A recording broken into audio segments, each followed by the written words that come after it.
Estamos em contato com a coordenadora estadual da Associação Brasileira de Energia Solar Fotovoltaica, aqui no Rio Grande do Sul, a Mara Schwengber, para falar justamente sobre o cenário das empresas de energia solar, para falar sobre a geração de energia no Rio Grande do Sul e no Brasil, o aumento de geração de energia também nessa época que a gente tem muito sol, estou falando especificamente no Rio Grande do Sul, né? A gente tem outras regiões do Brasil que estão sofrendo aí com a chuva, com inundações, mas aqui a gente está em meio a uma estiagem, né? Pouquíssima chuva em janeiro, pouca chuva em fevereiro, muito sol. E aí, para gerar energia, com o painel solar é uma maravilha. E a gente vai saber um pouco mais do cenário, questão de taxas, de benefícios, do cenário atual, falando com a Mara Schwengber. Tudo bem, Mara? Bom dia. Bom dia a todos os ouvintes. Então, passe primeiro para a gente um cenário aí da questão de energia solar sendo utilizada em nível Brasil, em nível Rio Grande do Sul, quanto que tem aumentado. Isso é cada vez mais comum a gente falar com pessoas que têm energia solar ou muitas vezes aquelas que não têm o painel, mas que estão ligadas a uma usina e conseguem também ter benefícios através dessas usinas. Exatamente, né? O Rio Grande do Sul aí sempre teve um papel de destaque ah, entre os principais estados em volume de geração de energia solar. E hoje, para a gente ter uma ideia, são mais de 330 mil unidades consumidoras que geram sua própria energia no Rio Grande do Sul. E que recebem crédito são quase 460 mil unidades consumidoras. Esse número ele muda todos os dias, né? Ele tem uma atualização constante, porque tem muitas pessoas que recebem créditos de outras usinas, exatamente como você mencionou. Então, esse número ele vem crescendo de maneira exponencial. Até janeiro, o Rio Grande do Sul era o terceiro estado do Brasil com mais potência instalada. Agora, no mês de fevereiro, a gente perdeu o terceiro lugar para o estado do Paraná, né? Estamos em quarto lugar em potência instalada, e talvez isso também se refira um pouco pela questão regulatória que a gente está vivenciando, algumas dificuldades de conexão aqui no Rio Grande do Sul, que deixaram a gente um pouquinho para trás aí do estado do Paraná agora em fevereiro. Mas mesmo assim, o crescimento ele continua acontecendo. E sim, né, depois de um período bastante chuvoso, que prejudicou bastante a geração de energia no ano de 2024, a gente tem um 2025 de muita geração. Claro que a gente precisa levar em consideração que o excesso de calor prejudica a geração. Então, assim, o cenário melhor para gerar energia é sol pleno, mas temperatura amena. O excesso de temperatura, ele também dá uma reduzida na quantidade de energia gerada. Mas, com certeza, a nossa geração, nesse período do ano, é a melhor de todo o ano, né? O verão sempre vai ser o período com maior geração. Qual seria essa temperatura amena, a ideal? Hoje a gente fala em temperaturas baixas, né? 20, 25 até 30 graus, aí a gente consegue ter uma excelente geração de energia. Quando a gente passa um pouco disso, a gente começa a ter uma pequena perda, né, em função do excesso de temperatura que acaba gerando essa redução. Explica um pouco mais como é que se dá essa perda. Eu imaginava que quanto mais sol, quanto mais tempo seco, melhor para a geração de energia. E a gente vai ter uma sequência aqui, por exemplo, a nossa região do Vale do Taquari, de 10 dias a mais de 35, 36 graus. Ontem foi assim, hoje vai ser assim, vai seguir até depois do carnaval. A perda ela é muito menor do que se fosse em dias chuvosos, né? A gente tem aí, a cada aumento de grau de temperatura, a gente tem um pouco de redução na hora de fazer a conversão dessa radiação solar em energia, né? O equipamento ele vai atingindo uma determinada temperatura, ele começa a fazer esse controle de quanto ele consegue fazer de conversão. Mas vamos lá, a gente fala aí em 2, 3% a menos de geração do que num dia com uma temperatura mais amena. Se o nosso inverno tivesse o mesmo número de horas de sol que a gente tem no verão, é muito provável que a nossa geração seria maior no inverno do que no verão. Então, tem sim essa pequena diferença, só que, claro, hoje a gente tem um número de horas de sol muito elevado e isso faz com que a nossa geração aí seja bem elevada também nesse período. O Rio Grande do Sul ele é praticamente todo, pode-se dizer que 100% dos municípios tem essa geração, né? Promove essa geração de alguma forma. E essa tendência é aumentar? Como é que é? Qual é que é a projeção para o Rio Grande do Sul, especialmente? Então, né, hoje todos os municípios do Rio Grande do Sul têm sistemas fotovoltaicos, têm geração de energia, né? A gente tem alguns municípios que têm uma potência instalada maior, até em função de serem cidades maiores, com consumo maior, mas todo o estado já tem uma geração. Ao mesmo tempo, a gente fala aí em torno de 5% no máximo das unidades consumidoras geram sua própria energia. Então, a gente ainda tem um grande caminho aí de oportunidade de crescimento. Claro que muitos nunca vão poder gerar, porque estão lá no apartamento, no espaço físico, onde não é possível, mas mesmo assim a gente ainda tem um espaço muito grande de crescimento. O que a gente percebe daqui para frente é uma evolução da forma como essa geração vai acontecer. Então, a gente teve 2012 a 2023, né, o modelo antigo de compensação de energia, onde para cada 1 kWh que eu gero, eu compenso 1 kWh. Quem fez esse investimento até 2022 tem o seu direito adquirido desse modelo de compensação por 20 anos, por 25 anos, né? E quem entrou em 2023 já entrou na lei nova, e aí ele já muda o modelo de compensação, onde eu começo a pagar uma parte do uso da rede.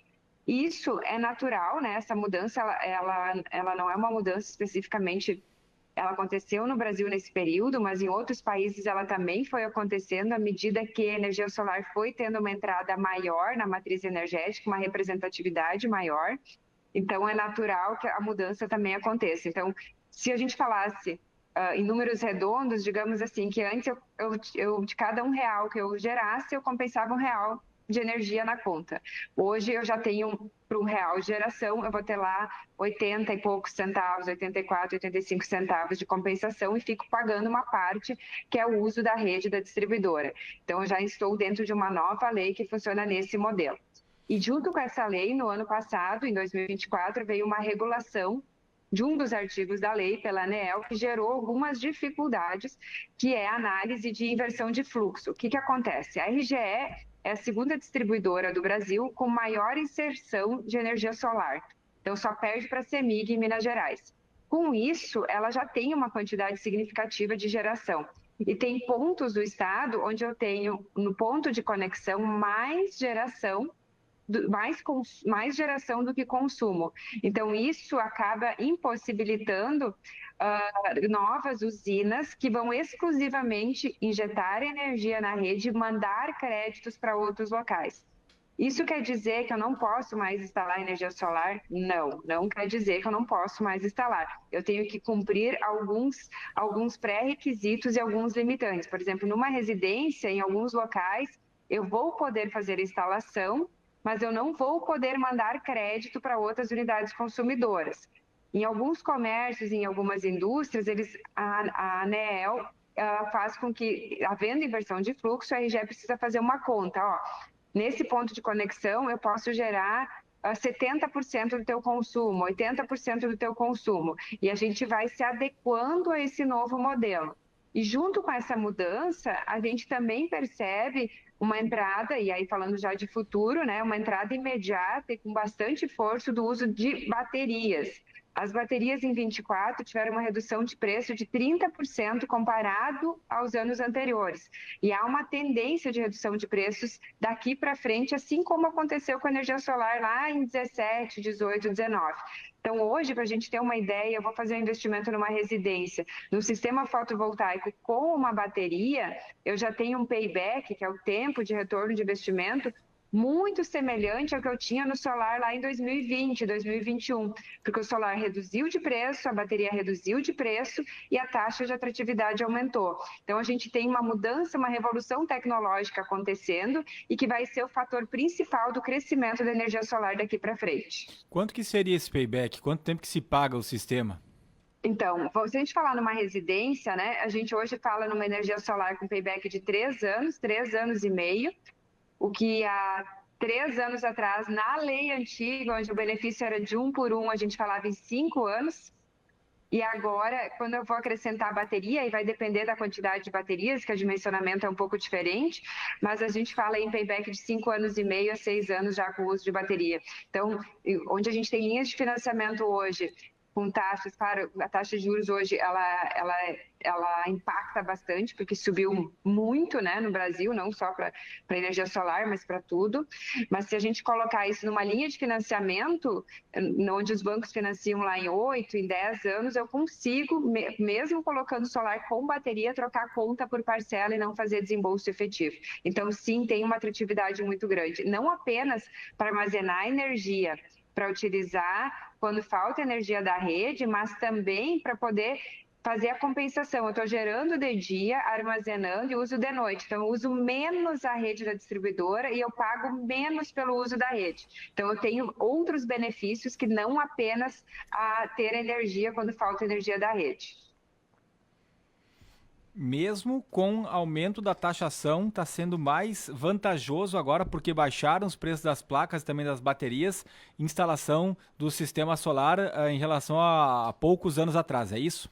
Exatamente. Em 2024, a gente teve uma redução muito grande no preço dos módulos fotovoltaicos. Eles reduziram isso a preço mundial, não é o mercado brasileiro, né? O mercado mundial, eles reduziram no preço 50% comparado aos anos anteriores. Então, durante o ano passado, a taxa de atratividade foi muito alta para o investimento em solar, tanto que o crescimento foi significativo. E agora, esse ano, a gente teve um aumento de preços impactado pelo aumento tributário. A gente não tinha imposto de importação sobre os módulos e, a partir de janeiro, a gente tem 25% de imposto de importação. E então, daqueles 50 que reduziu, eu perdi uma parcela, né? Eu tive de novo um aumento de 25, mas mesmo assim a taxa de atratividade do solar por si só, ele é maior do que antes da taxação, né? Que foi chamada de taxação, que foi a mudança regulatória, em função da redução de preços dos equipamentos. A diferença é que eu não consigo lá, talvez numa conta residencial, e na lei antiga eu conseguiria reduzir de 400 para R$50 numa ligação bifásica, vamos assim dizer. Hoje eu vou reduzir de R$400 para R$100. Mas mesmo assim, né, dessa diferença de 300, que é a minha economia versus o meu investimento, eu tenho um payback menor, eu tenho um retorno de investimento mais rápido do que eu tinha antes. Estamos conversando com a coordenadora estadual da Associação Brasileira de Energia Solar Fotovoltaica, a Mara Schwengber.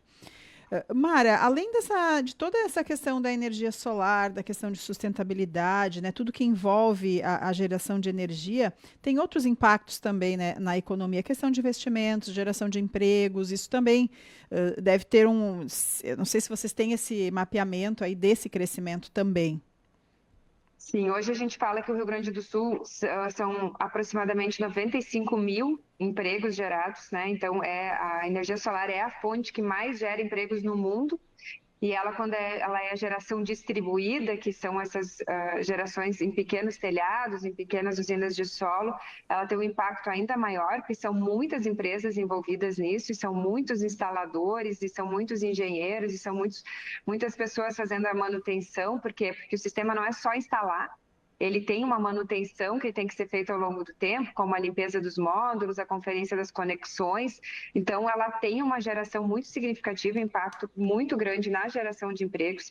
Ela tem também como investimento, hoje a gente fala que no Rio Grande do Sul já foram mais de 16 bilhões em investimento em energia solar, e esse investimento ele é privado, ele não é público. Então, quem faz esse investimento são as pequenas empresas, são as médias empresas, são os consumidores das suas residências, e nisso a gente ainda não está medindo o impacto da economia, porque a partir do momento, imagina que numa determinada cidade lá eu tenho uma geração significativa de energia, aquelas pessoas juntas estão economizando lá 100 milhões de reais por ano, por exemplo, elas estão investindo esse dinheiro que antes elas pagavam na conta de energia em outras coisas. Então, eu faço uma movimentação econômica muito significativa. Por quê? Porque essa residência que está economizando R$ 500 por mês, ela vai trocar de carro, ela vai investir numa reforma, ela vai fazer uma viagem, e isso acaba movimentando de maneira indireta a economia, que não é possível mensurar em números, mas tem um impacto talvez tão significativo quanto esses 16 bilhões investidos em energia solar. E também, se a gente falar em arrecadação, né, para o governo, hoje o solar ele já impactou em 4,8 bilhões em impostos arrecadados. Então, é uma fonte de energia limpa, renovável, que gera emprego, gera renda, movimenta a economia e precisa ser, sim, incentivada cada vez mais. A senhora falou que 5% da população do Rio Grande do Sul gera a sua própria energia. Isso são quantas pessoas, quantas residências, quantas empresas, enfim? 337 mil instalações, são os últimos dados que a gente tem, mas são 454 mil que recebem créditos dessas unidades consumidoras. Porque também quem não tem, né, quem não consegue gerar sua própria energia, muitas vezes recebe crédito, um familiar instala, vai instalar uma usina um pouco maior, vai mandar créditos para um filho, para um irmão, então aquela pessoa também gera economia. E a gente tem as usinas de investimento, que são feitas pelos investidores, né, que têm um local para instalar, instalam essa usina, e o consumidor que não tem opção de gerar sua própria energia ou não tem interesse, por exemplo, eu estou debaixo de um edifício, de um prédio comercial, tem um estabelecimento comercial lá, eu não tenho como gerar minha própria energia, eu faço uma energia por assinatura e eu recebo um desconto na minha tarifa da energia que vai vir de uma usina que alguém construiu em algum local dentro da mesma concessionária, dentro da mesma região de concessão, né? Isso hoje é permitido, então eu faço um aluguel, como se eu alugasse uma partezinha daquela usina. Tem lá uma usina de um determinado tamanho, uma pequena parcela daquela usina é minha, eu pago um aluguel todo mês, por isso eu recebo um desconto na minha fatura de energia todos os meses. Então, por isso que a quantidade de unidades que recebem crédito é bem maior que a quantidade de instalações. E esse percentual poderia ou pode chegar a quanto no seu ponto de vista? Poderíamos chegar a 10%, 15%, não sei qual é a média brasileira também. A senhora falou que Rio Grande do Sul é o quarto agora em geração de energia, né? Em termos de estados aqui no Brasil, mas comparando com outros países também, até onde pode chegar a energia solar aqui no Brasil, especialmente falando do Rio Grande do Sul? A gente depende muito de regulação, né? De lei, de regulação, de incentivo. Então, tem muita regra acontecendo, muita mudança acontecendo. É difícil hoje a gente chegar numa projeção de quanto efetivamente a gente vai chegar de inserção em percentual de unidades consumidoras.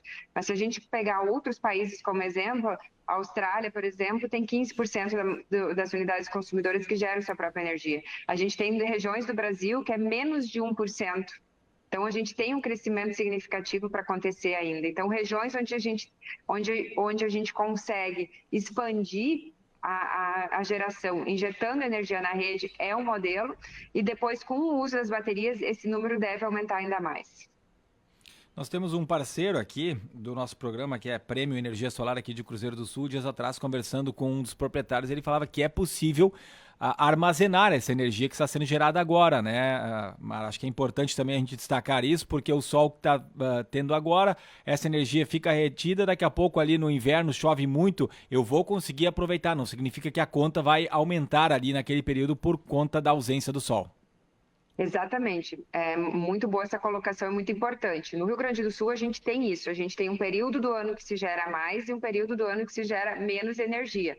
Então, quando se faz uma análise, quantos módulos fotovoltaicos eu preciso instalar na minha residência para gerar 100% dos quilowatts que é o meu consumo. Eu faço uma média do meu consumo dos 12 meses e aí eu vou fazer uma projeção de instalação. Naturalmente, no verão, eu vou gerar mais energia, eu vou mandar essa energia para a rede da distribuidora, então ela não é exatamente uma armazenagem, né? Mas eu fico com o direito de usar esses créditos em outro período do ano.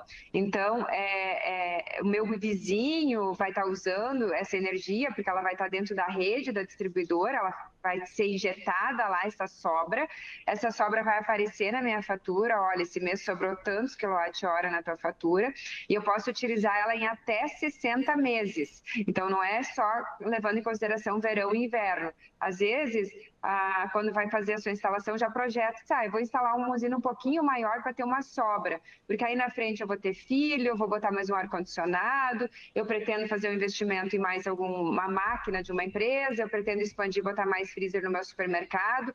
Então, ele já instala um sistema um pouco maior, ele já vai gerando essa sobra, e essa sobra ele pode utilizar por até 60 meses. Então, à medida que ele for utilizando e aumentando esse consumo, ele vai estar abatendo. Ou então, daqui a pouco, ele vai ter um veículo elétrico, ele já vai estar carregando esse veículo também na sua residência ou na sua empresa e vai estar consumindo esse excedente de energia.